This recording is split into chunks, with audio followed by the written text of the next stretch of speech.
Just pushing to YouTube.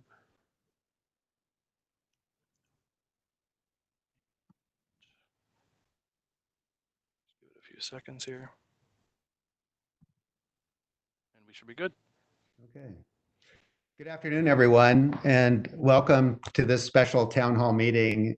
We're delighted to have so many of you join us today and to try to answer as many questions as we can about the plans that we are working on towards the fall semester. We're going to do the best we can to answer as many questions as we can with the information we have right now. I think you should expect that there are going to be questions that we don't yet have answers to, and we'll be as transparent as we can about that, about when we might have the answers to those questions. I know what everybody wants at this point in time is clarity, and we'll bring as much clarity as we can to this, but it won't be perfect in that sense.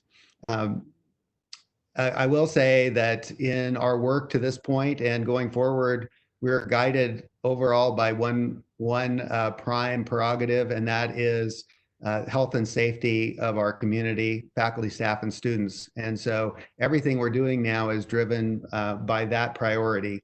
And as you know from prior announcements, we're working towards getting the information we need to make the best possible decision about the fall by the June 30th timeframe. And it's during that period we expect to have the information we need about the progression of the pandemic and also the tools that we may have to deal with the pandemic in order to make the best decisions possible.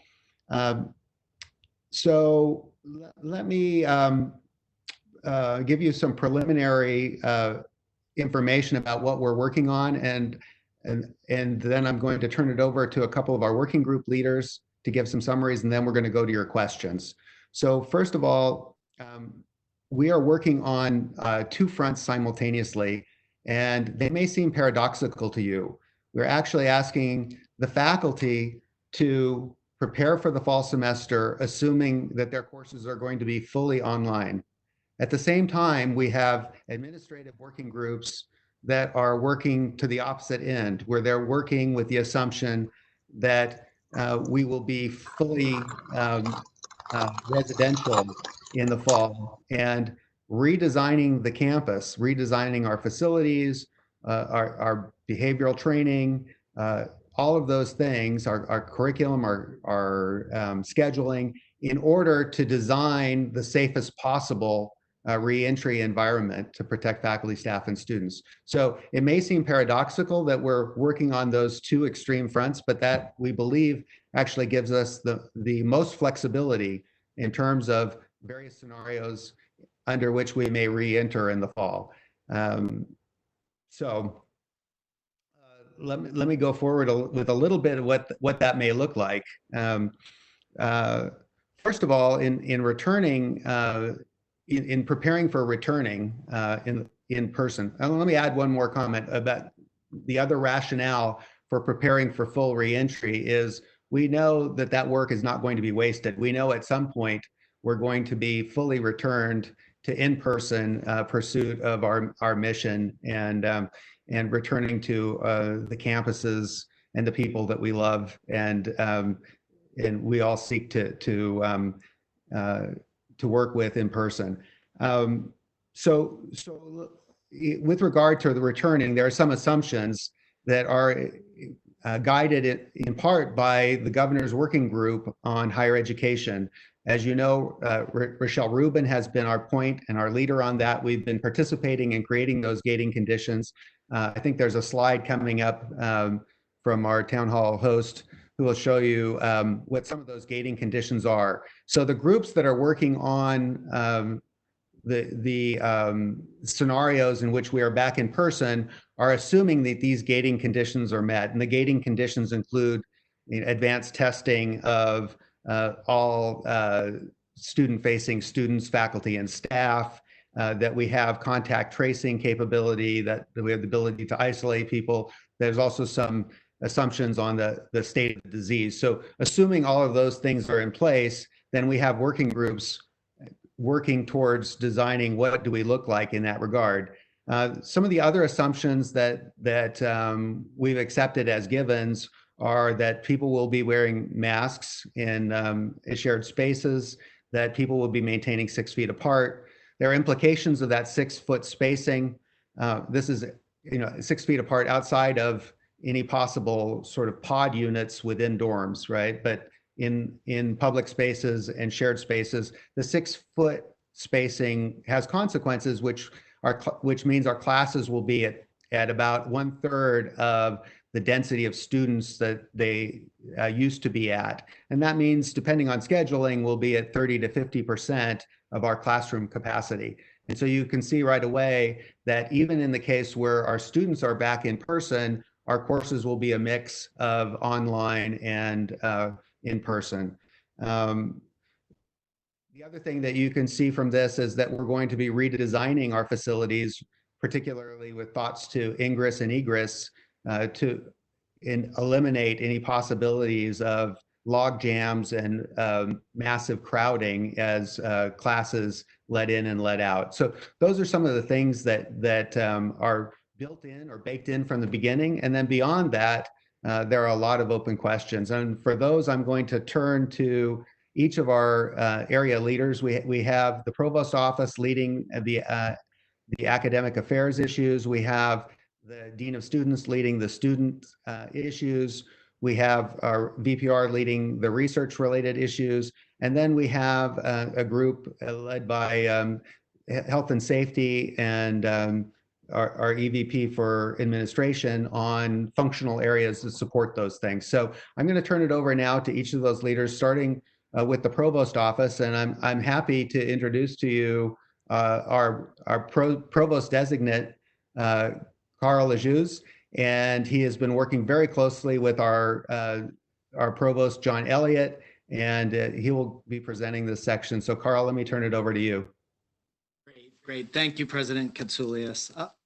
I'm actually really happy to be able to talk with you today about the academic work plan, because I know for many of you, this is something that's front and center on your mind. The first thing I want to say is, starting with the hard work of our provost, our interim provost, John Elliott. The academic working group has been trying to move as quickly through a lot of uncertainty to try to address the most important questions. And those are questions about how do we ensure the best learning opportunity possible, the highest quality of the offerings that we have available? How do we support faculty and students who don't feel comfortable coming back? And how do we really be able to take a combination of online offerings, in-person offerings, and hybrid offerings, the opportunity to use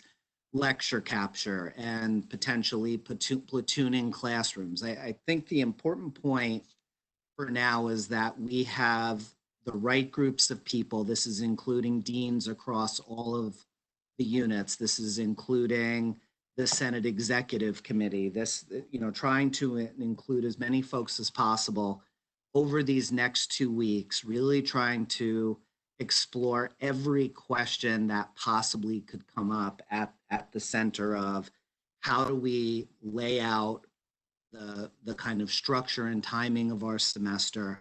How do we ensure that we're matching the desires of students in terms of online or in-person classes with the availability of our faculty to offer courses in those mediums? And particularly important to me, how do we ensure as best as possible that we are still supporting all the other academic things about the UConn experience that go beyond just the classroom? And so these are the questions that we are working on over these next few weeks.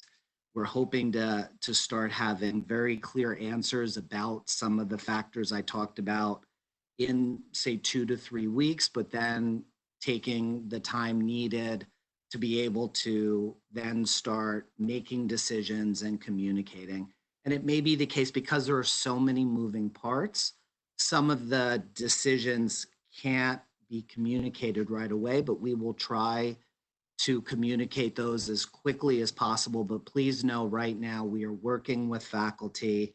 We are trying to ensure that we are understanding student preferences and that we are going to do our best to be able to create the strongest UConn experience in our academics this year.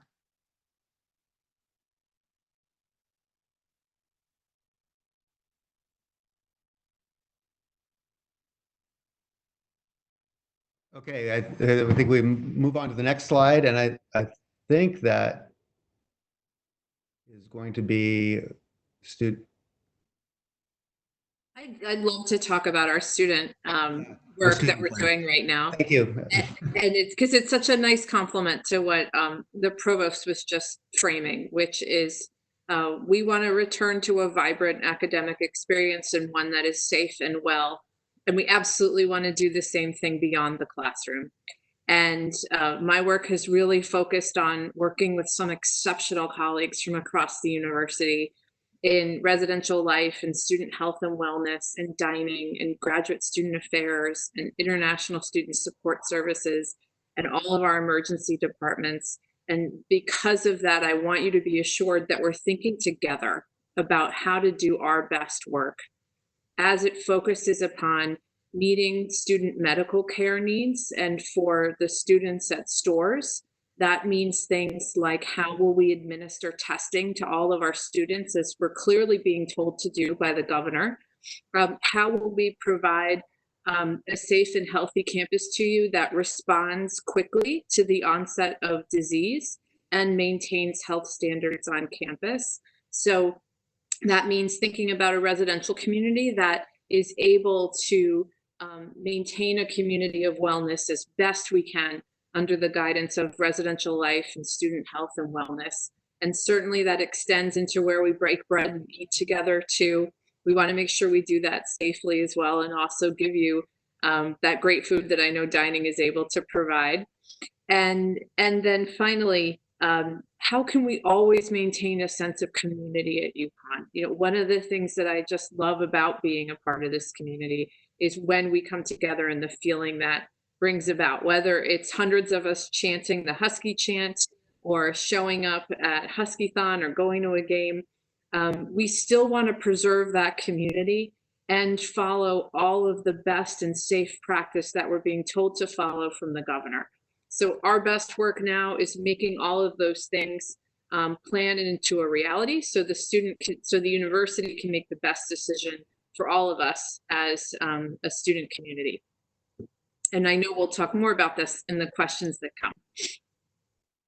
Thank you, Dean Doherty. And I know the time is moving along, and I want to get quickly to everyone's questions. I'll just turn briefly to Radenka, who's leading the research effort, and then Scott Jordan on the functional support areas to just make some brief remarks, please. So thank you, President Katsouleas, and thank you, UConn community. And we are missing all of you at the campus. We are starting research today, but we have the gradual process of reopening, and programs cannot reopen until they obtain the written approval from Office of Vice President for Research. Research activities that can be conducted remotely could continue to do so.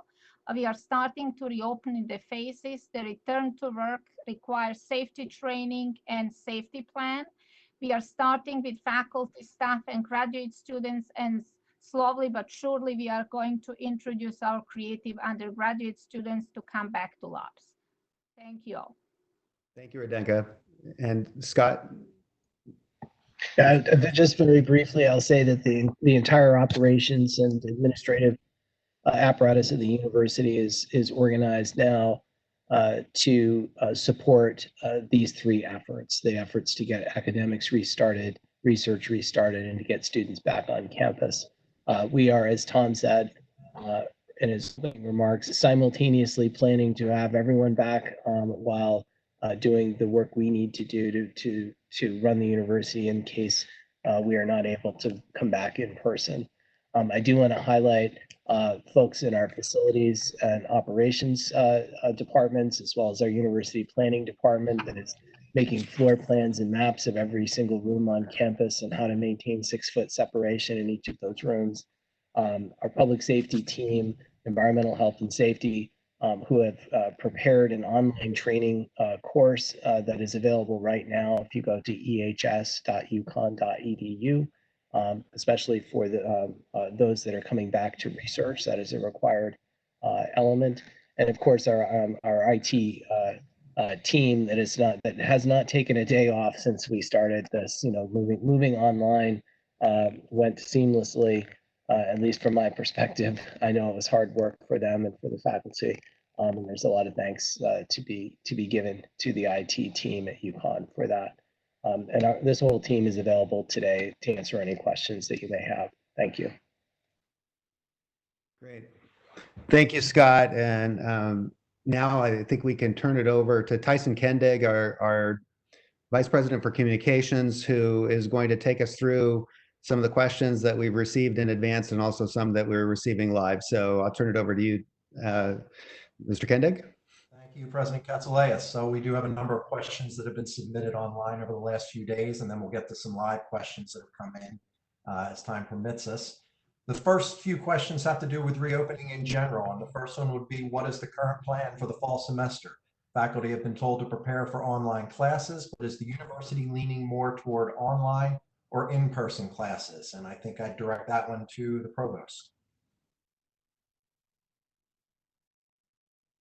So, I think what's important is at this point, our faculty are preparing to teach online if that becomes a necessity. I think what is really valuable, and if we are able to do, is to have a mix of in-person courses, online courses, and then hybrids. And where that becomes important is if we want to try to start with what is in the best interest of students and student preference, we are then able to first see what is safe, but then what is available from our faculty and figure out where those demands meet. And so we can't answer that specifically right now. Some of it will depend on safety, but the extent to which we are preparing as much as possible for online will allow us to ensure that we're going to be able to meet where student preferences are and how students can learn best as much as possible.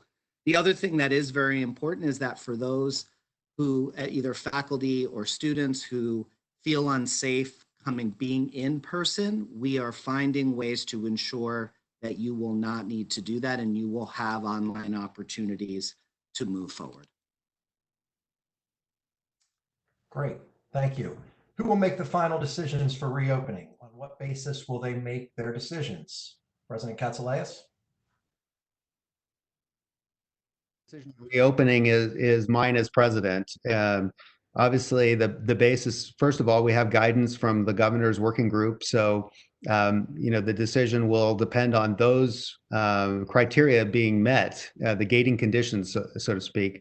And then I'll be engaging in a broad consultation with all the constituencies, but the leadership team and most of all the board of trustees before making the decision.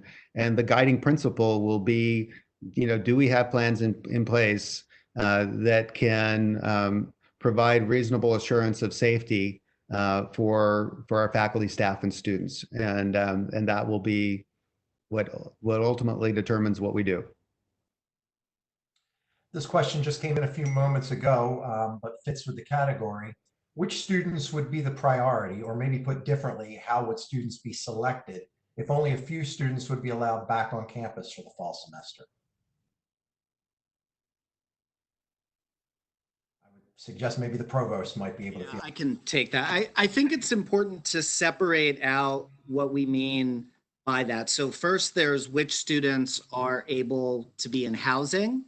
That is one question. The other question is which students would be able to take courses in person, which students would be able to get other parts of the UConn experience. That's the part I'm going to answer. And I think there it's important. It's not quite the same as housing, where in housing you're either physically there or you're not. What we're able to do with the educational experience is we can create different experiences for different students. And so it's not the case that some students would only get in person and others would only get online. We have lots of different ways in which we can create a hybrid where some students for a particular class, part of it would be online, part of it would be in person.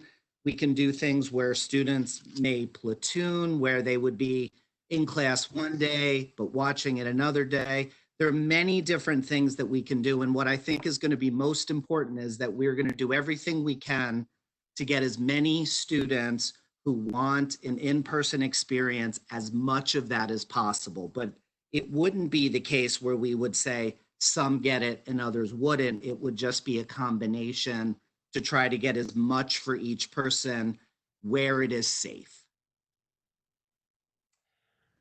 If the university decides to open up in the fall, what is the plan if COVID-19 reemerges? Mr. President, I will refer that one to you. Well, obviously, as part of our plan that we submit to the governor to reopen, we have to have a plan for repopulating, for monitoring, for isolating, and then for closing. So if initially, if there are cases that we identify, the plan is contact tracing and isolation. If our ability to isolate becomes overloaded, at that point we have a plan to shut down as we did in the spring. So there are contingencies for those cases. This question is probably for the provost or perhaps Terry Dominguez from Environmental Health and Safety. Given that UConn Stamford is located in one of the most intense COVID-19 risk hotspots in the nation, can you speak to how the reopening plans for UConn take into consideration the differential COVID-19 risk factors present at the different campuses? I can start. I think one thing is important is while some campuses may have more risk than others, we want to ensure safety at all of the campuses. So at some level, we want to have the same standard at Storrs as we do at Stamford. And so part of that is ensuring that we have PPE, that we're testing, that students are, that we have that 6-foot kind of boundary between students. So first off, we want to make sure that in all cases, we are trying to be as safe as possible. I will say that we're working very closely with the regional director of the Stamford campus, who's now working with his team to identify additional risk factors. It may be the case that there would be more testing. We may try to reduce the density or the number of students that could be in a class. So if there are specific things in Stamford that are identified, we will work on those. But I do want to say we need to hold ourselves to the highest standard at any campus. I will just add that, EHS is definitely prepared to support leadership on the unique situations of any individual campus. Okay, we have a handful of questions pertaining to on-campus interactions after reopening. And this question, I think, would probably go to Ellie Doherty, our Dean of Students. Has there been any discussion about when students will be allowed to return to campus to retrieve their belongings from the dorms? Yes. So, and I want to thank a number of friends across the university for helping us put together a plan that we were waiting to successfully implement. And with that work, we're ready to email all of you today and tell you that we will be launching a move out process over the course of the month of June. And this is going to sound very familiar to what we talked about in our first town hall when I was talking to you in March. So we do, given the guidance that we're seeing from the state and what we anticipate June will look like, we're comfortable proceeding with a move out, but different than what you're used to. So social distancing will be in place. You're signing up for a spot to move out at a time period to move out. And I know you know that process, but they're going to be windows that have much smaller amounts of people on campus. So we can successfully move those belongings out, keep the numbers small, maintain social distancing, and most importantly, provide options to students who are unable to come to campus. So that could mean that you have a proxy. That could mean that we store it for you for a while and you come back and get it later in the fall. it's important to me that you know that there's not a mandate coming from Res Life saying you have to come and move your belongings out. If there are obstacles in your way, that could be distance, that could be your health, that could be any number of things, and we'll be accommodating that as well. So, and then there'll be more specific direction that we'll send to the Stanford campus on their move out process as well. So you'll be getting emails from us later this afternoon, introducing you to all of that. It follows up on the earlier email that we sent a few weeks back to just forecast what we anticipate it looking like. And now I'm able to tell you that we will be able to proceed with a very controlled, extended move out during June. Ellie, I'll keep you on standby for the next question along with the provost. If it is decided to have some students, faculty, and staff on campus this fall, would there be any individual or small group face-to-face meetings permitted? If so, would people be expected to wear masks, and would there be limits on the size of the groups? I can talk about the academic piece for that. I think the same general rules apply. And if you can have these meetings where you have 6 feet of distance, it is going to be crucial that everyone is wearing masks in those cases. We have a behavioral strategies group that is working right now that is pulling together the best ways to not just address individual questions, but more, how do we create a culture where we're behaviorally safe, but also able to have the best learning environment possible? So to the extent that we can safely have those meetings, I mean, I think the size will be limited by the extent to which you can have folks in the room and still have those 6 feet. Now, there could be other guidelines from the state that obviously always supersedes things, but we believe in the same kind of mindset that we're approaching the classroom. We can approach those meetings, but it's really incumbent on all of us to do everything we can to abide by those guidelines. Yeah, let me echo that and say yes. But we're not going to write the playbook. The state writes the playbook for us, and then we implement it within the context of UConn. So social distancing does allow us to be in each other's company, but in a different way. Masks are absolutely a practice that the state is strongly encouraging us to follow, and I agree with that guidance. And community is going to feel different. And so we will have to work together. And I'm speaking very directly to my student friends who are talking with us now. We will have to think a little bit differently about how we build and express community on campus in the fall. It's going to be very hard for us to have large informal gatherings and feel confident about each other's safety. But it is very important that we have a strong sense of community on campus. So we're going to have to think more about staying connected through social distancing. It's staying connected in smaller groups, but always remembering the importance of staying connected. Being a Husky isn't going away. We're just redefining it a little bit in the fall. So related to students physically being on campus, what will offices who can effectively work remotely be expected to do? Lisa Wilder from HR may be able to address the expectations around telecommuting. Yes. Yes, I can take a stab at that. Similar to what's been said about students, I think this will require ongoing discussions with unit leaders and managers, and depending on the offices that staff will be supporting. Again, we would support and expect that as a community, we exercise social distancing where possible, conducting some of the business, continue to do that remotely. There are options for managers to look at rotational staffing in offices so that we can support some of the student services that would be coming back to campus. Tyson, this is Scott Jordan. If I could just add to what Elisa said.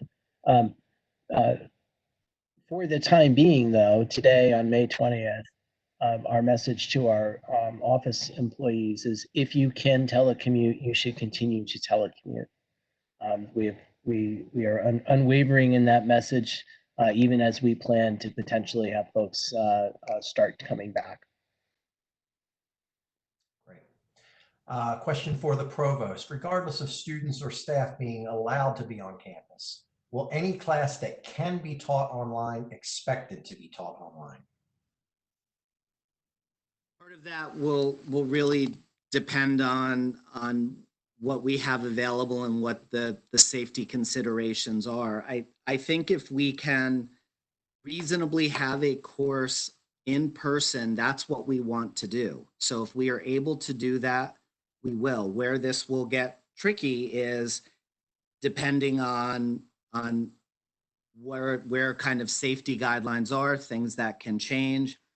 There are some courses that we simply can't teach online, and we're developing strategies now for how those can be provided safely or how we can accommodate those courses in future semesters. And so I know it's hard to not have a hard and fast rule, but if we were to create that now, there's a very good chance over the next few weeks that those things could change pretty dramatically. So I think the spirit of how to think about this is we want our faculty and staff to have options that, first off, make them feel safe. Second, that we can provide the class experience in person where we are able to do it, and that where online is a viable option to supplement that, we will do everything we can to have the best online instruction and support as that supplement. This question is making the rounds, including some on the live front, and I'll direct it to the president. I don't believe our athletic director is online. How will UConn athletics be affected by the pandemic at this stage? I wish our athletic director were online. So the same safety precautions that apply to all students apply to the student athletes. And so we'll be looking at all possible ways that we can successfully have our athletic programs in a way that, that is safe for them and others. And so that's a subject of ongoing work, and really we don't know the answer to that yet. Okay, we have a few questions pertaining to financial and operational considerations at UConn. This is, as you might expect, a very popular question. Will tuition change for students if their fall semester courses must be taught online? What about fees, including for in-person services like the Student Rec Center? This is Scott Jordan. We are not considering changing tuition at this time. UConn tuition pays for your education, and even if some courses are taught online or in hybrid form, or if all courses are taught online, the education will be delivered, and we'll do it in as high quality a way as we can. With regard to certain fees, there are fees that are optional and fees that are mandatory. Housing and dining is a good example. And as happened in the spring, if a student chooses not to be in housing, or the university asks them to leave housing, we will refund those dollars. The other fees we are actually discussing right now, both our ability to reduce or waive fees if we are in a not in-person environment, the services that are provided. It is important to note that many of the fees that the university charges provide student support services that are available even if we're not here on campus together, such as mental health, career counseling, academic support, and that we will look at the level of service we provide and the fees that we're charging if we find ourselves in an online in the fall. Scott, this next question is for you as well. Is the university considering furloughs or layoffs for staff? And if so, when will a decision be announced? Thank you, Tyson. As I'm sure are aware, the current environment does place real financial strain on the university, and that we are working every day with federal and state support, or seeking federal and state support to ensure that the university remains financially healthy. One of the options that we may have going forward would be to reduce our staff costs potentially through those options that you described. It is important to note, though, that most university employees, 95% of university employees, are represented by unions and collective bargaining, and that we would make no move with regard to furloughs or layoffs without working properly through union leadership. My understanding is that at the state level, the governor is interested in doing so through CBAC, the State Employees Bargaining Coalition, and conversations have begun there, but with no result yet. Important also to note that the university would not make any proposal with regard to this without leadership. At this time, our most active conversation about furloughs is with management, and that nothing would happen, and we would, of course, never go to the bargaining table with our unions without management taking the lead and taking furloughs ourselves. I believe the next question would be best addressed to the president. Does the university expect faculty to be laid off or retiring professors' positions to remain vacant or unfilled due to monetary losses from COVID-19? The concern is that classes students plan to take may no longer be available due to department downsizing, and thus they will not receive the specialized education paid for and expected. Simple answer is no, and we're actually continuing to recruit faculty to open positions that have been approved. And if we do have to make tough priority decisions, a chief consideration is going to be ensuring that students who are in a degree program are able to complete that degree program without interruption or delay. So we'll be making whatever decisions we need to ensure students can complete their degrees. Ellie, I'll look for your assistance with this one. How will the university be helping off-campus students who may have already committed to a lease agreement? So for the Storrs campus in particular, which I think that question really speaks to, we have already begun meeting with property managers to explore some options like short-term leases. Individually, we've been working with students and property managers if they're in leases and they're in difficult spots with those leases. And we do that through our Office of Off-Campus and Commuter Services. And specifically, the director of that office is John Armstrong. So while we don't control the lease agreement, the university is not the owner of that property or the agent in the agreement. We're very happy to work with you and to try to enable some strong communication between students and property managers who are facing challenges with their current lease agreements. We are also, and this is broader than the scope of the question, just working with them in general to talk about a fall return and some flexibility that students might need.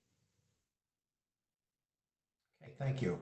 We have a few questions pertaining to health and safety precautions, and the first one I'll direct to Dan Weiner, our Vice President for Global Affairs, or Ellie Doherty.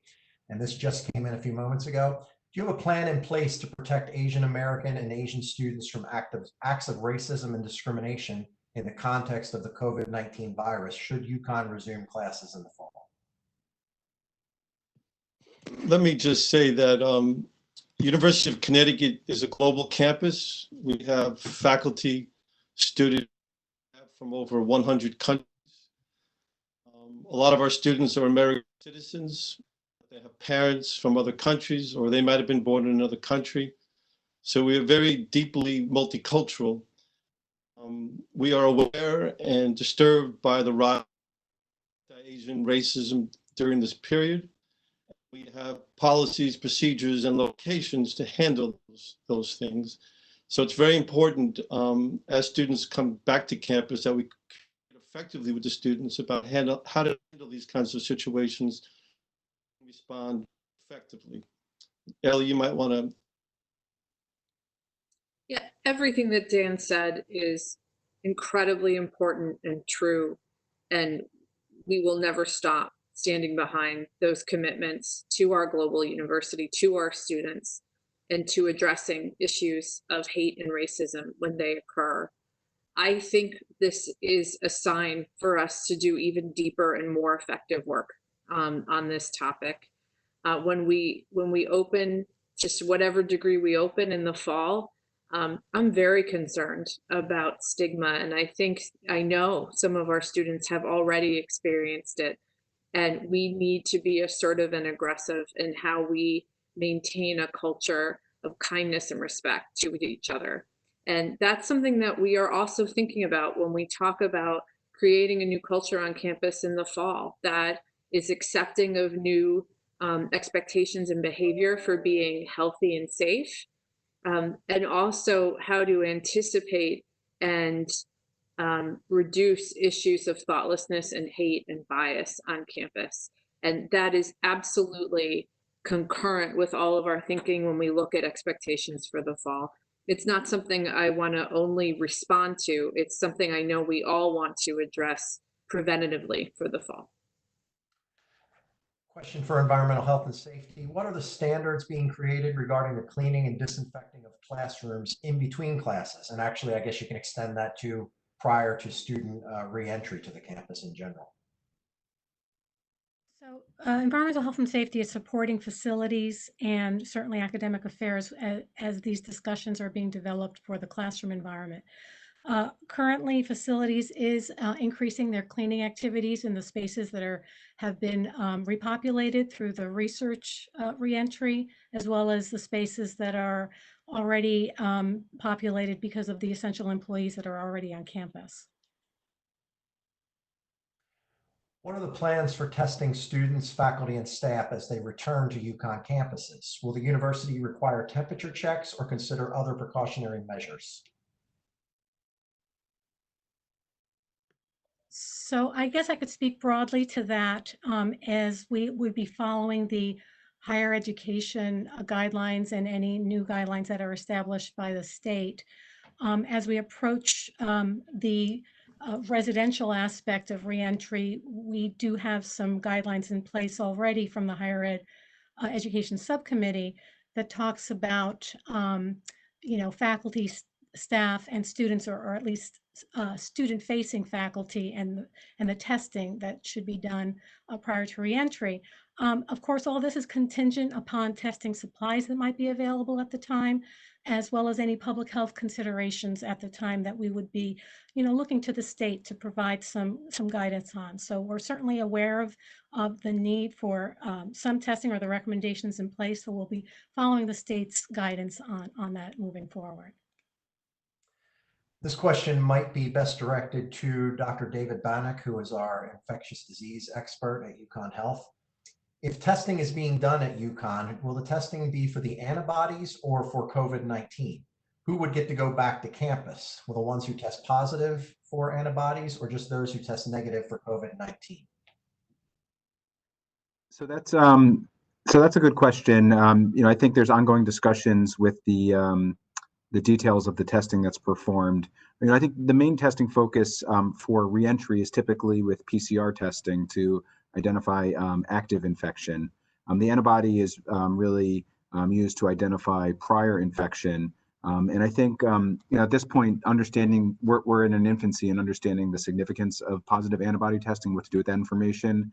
So when we view reentry, we primarily think about PCR testing, which is the mainstay for detecting acute infection.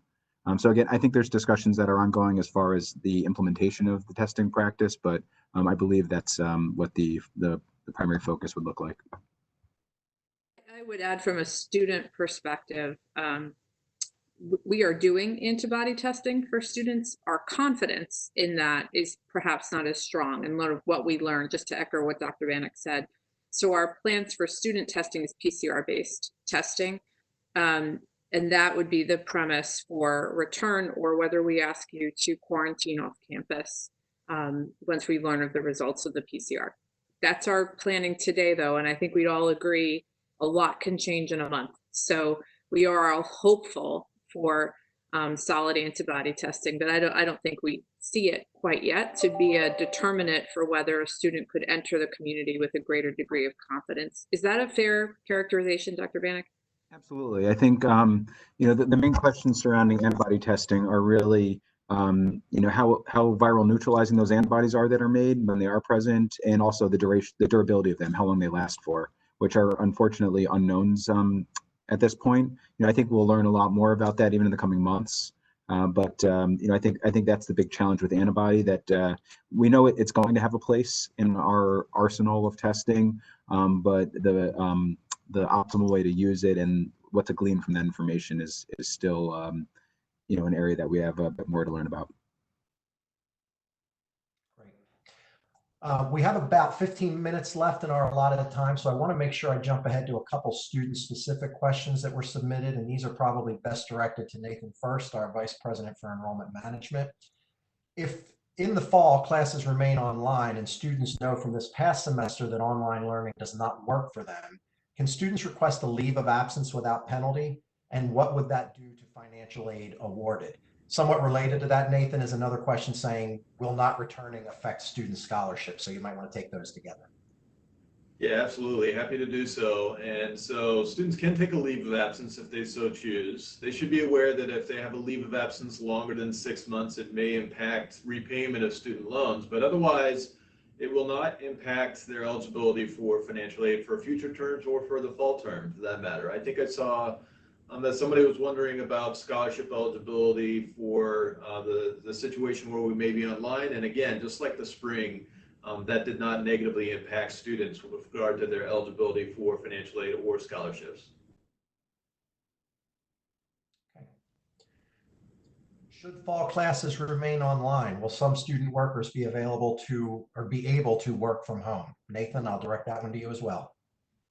Yeah, so after we engaged in social distancing and closed the university's campus and went online, a little bit better than half of our students continued to work online remotely. And so many of our departments set up arrangements for our students, and even still today are working remotely through our departments. We anticipate that will continue to be the case in the fall, should that become a necessity, that we'll have employment opportunities for our student employees remotely. Jumping to a few questions pertaining to university employees, and this was a question that just came in live. May administrative staff come back to offices for specific one-time projects that are completed within a day or a week, as long as they abide by the CDC regulations? Lisa, I'll turn to you for that. Yes, I'll take that one. And actually, over the past few weeks, we've had a number of employees who have inquired, can they return to the campus, to the office on an occasional basis? And we stress to them to continue to practice social distancing, and when returning to the campus to wear their mask, and to ensure that all the safety precautions that have been placed in the guidelines that they're following. So we do have employees who may visit the campus occasionally to take care of some of the necessary business of their particular areas. If you test positive for COVID-19 but feel fine, can you work from home or do you have to take sick time? So I'll take that one as well. If an employee tests positive for COVID, but they continue to feel well, they can absolutely continue to telecommute. As Scott mentioned earlier, we are encouraging all in staff to the extent possible, if they can telecommute, continue to do so. And so if the employee is feeling well, absolutely they can telecommute and not have to use their sick time. Okay. And related to that previous question, Eliza, will staff with compromised immune systems be allowed to continue working from home until there is a vaccine for COVID-19? And if so, will they need a note from their doctor and be required to apply for a disability accommodation? Okay, so first and foremost, we encourage employees to work with their managers. And again, I emphasize the ability to telecommute for to the extent possible. We have found that for the past few weeks, managers have been extremely flexible and understanding that there are some employees with compromised immune systems, and have some concerns about returning to the campus. Other options that are available to managers and employees, a flexible schedule, with telecommuting arrangements. The work schedule or the workday doesn't necessarily have to be the traditional 8 to 5. And so managers, we found, have been extremely flexible in that regard, or rotational schedules. I do want to say that in the very near future, HR has put together a new program that is called Employees Exchange Program, that is designed to have temporary reassignment so that employees in these situations, if they don't feel comfortable coming back in certain environments, may be reassigned to areas that, for lack of a better way, not as risky. Employees also can use their personal accrued time if indeed those options don't work with them. I guess the underlining message is that there's not a one decision fits all, but HR is poised to work with the managers and the employees for different work arrangements or any type of leave of absence that they may need. Okay, thank you.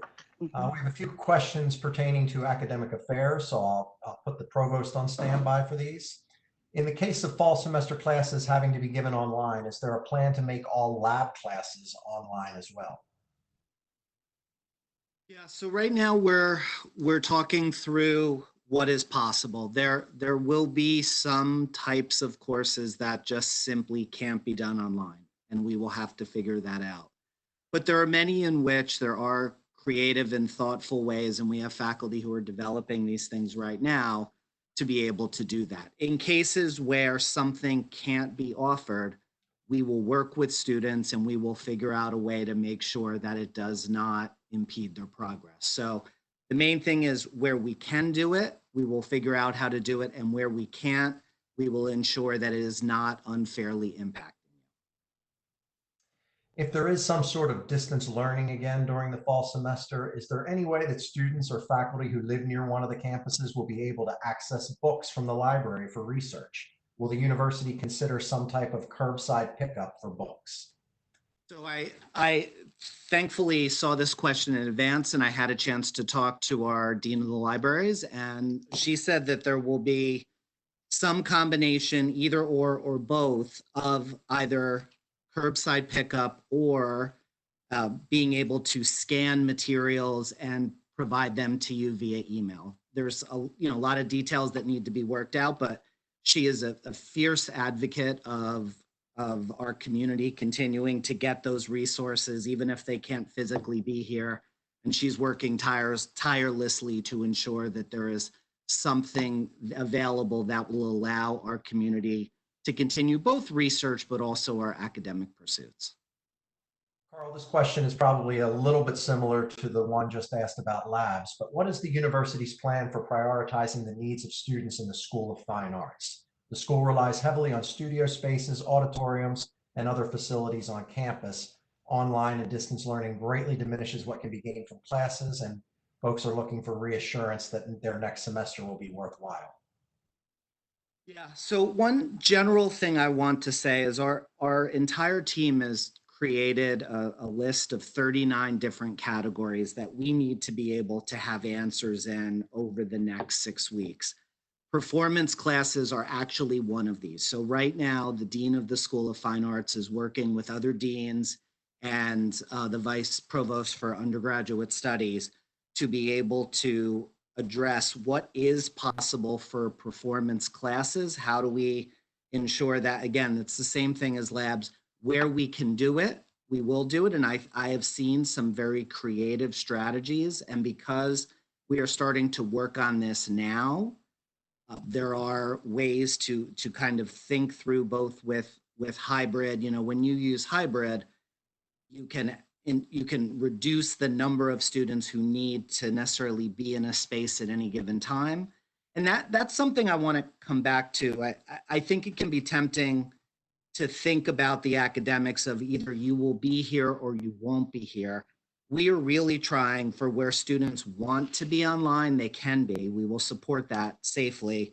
but more, how do we get as much of an in-person experience for each student instead of thinking about a haves and have-nots? And so using those technologies will be ways where we can start to think about how we'd address the performance classes.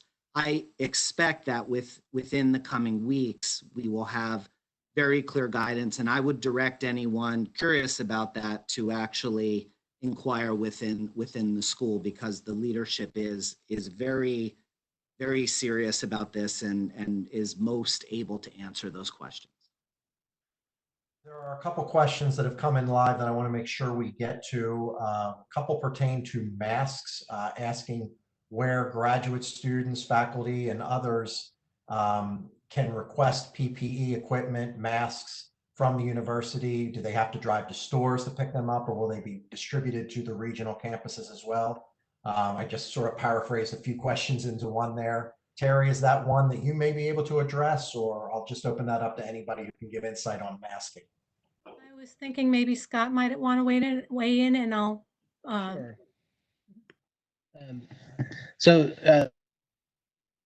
masks in our central warehouse right now, they are available for order at warehouse.uconn.edu. There is a request form there for both masks and for hand sanitizer. They will be delivered to you. We have several thousand in inventory, and I believe something like 30,000 on order currently. The ones that are on order are the reusable, washable masks that we intend to have enough available for everyone when we return to campus. Because the disposable masks that we have in inventory right now are in fairly short supply, and as I said, we have a lot of them on order, we may limit the quantity that we will send to you. Right now, we are limiting them to 5 per person. That allows a person to use them 1 per day and reuse them over time. But please just go to that website, order them, and we will deliver them to you. Great. Question probably for public safety. How will the university enforce safe distancing and the wearing of masks on campus? This is Hans. I think we will do that in collaboration with our friends in student affairs, and by establishing good guidelines in education and training of the value of wearing masks and social distancing, and looking at it from not a hard enforcement perspective, but from trying to gain compliance with the regulations that we put forward, and really good behavioral techniques to really enforce why it's to everyone's best interest to wear masks and be socially distant, or physically distant, not socially distant, physically distant. And I might connect to some questions I'm seeing here too, that, to the chief's point, the last thing we want to do is have this heavy enforcement on campus. I think we all know that we care about each other and we want to be safe. And so one of the questions that came through here earlier is, an indication of that is our health on campus. And so, yes, we have thought about, do we tell you regularly about the health on campus and how well we're doing? We did a wonderful job being healthy over the remainder of the spring, despite having just over 1,000 students living on campus. So enforcement and compliance and care for one another is probably where I'd want to move this towards, is how do we care for one another and know the impact of our actions? And then, of course, do we have a backbone of enforcement? Things like the housing contract are going to need to reflect our social distancing, and that has to be upheld. But we really want to build a culture of care for one another and think about how we inform each other about our progress in staying healthy as a campus. Kelly, I'm going to keep you queued up for the final 2 questions that we likely have time to address here. The first came in live a bit ago. Will there be mental health services to support students in the fall, whether we're in person or online?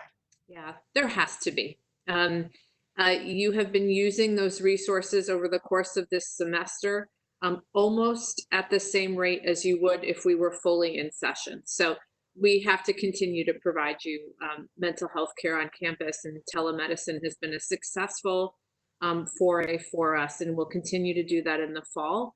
We're also hearing from you that maybe increasing our group therapy. We've been doing that for our international population. We're talking about doing more of that for our graduate student population.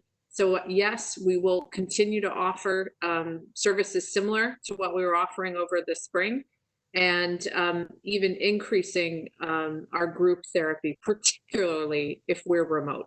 I think this has been very important for student well-being, both on and off campus over the last few months.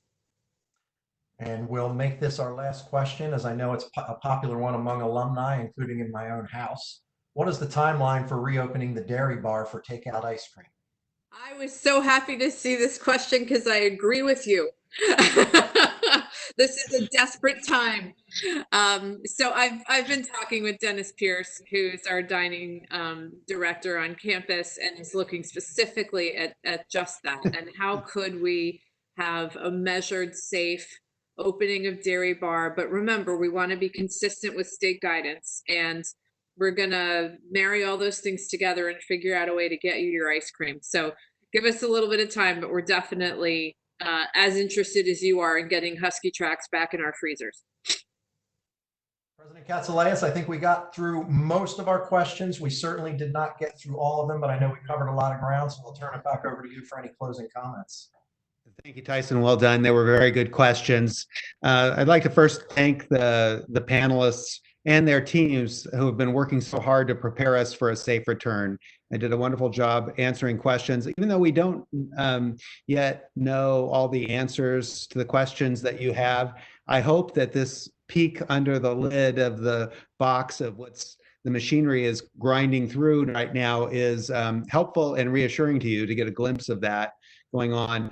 Even though there are a lot of things we don't know, there are some things that we do know. What we do know for sure is that UConn has done extremely well in weathering this storm to this point, and will continue to do so. And the key to that will be the goodwill and the community spirit and the talents of the Husky Nation. And I want to thank all of you who are tuned in for your unique contributions to our mission, to our community. And I wish you all to stay well and have a wonderful week. Thank you for joining us.